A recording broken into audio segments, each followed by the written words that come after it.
Who were the various Jewish sectarian groups during this time? What were their positions vis-a-vis the revolt, and who survived the revolt from these sectarian groups?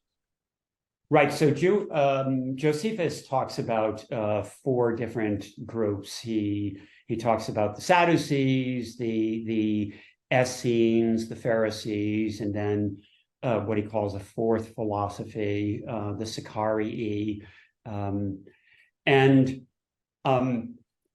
I think in some ways it's kind of impossible to overgeneralize about the attitudes of these different groups toward the Romans, because if you look very carefully at the identities of people who were involved in the revolt, there certainly were people who are sort of identifiable Pharisees.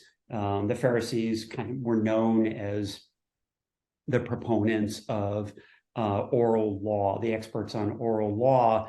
There certainly were Pharisees who, joined the side of the rebels, and most sort of remarkably, of course, to the extent that we can identify him with any of the sectarian groupings, Josephus himself certainly had sympathy with some Pharisaic ideas, and he originally, of course, was on the side of the rebels. So he's a good example of that. Unfortunately, although there is some limited evidence for the survival of individual members of the sectarian groupings or philosophies, as Josephus calls them in the Greek of his work on the war, as groupings, none of them really survived.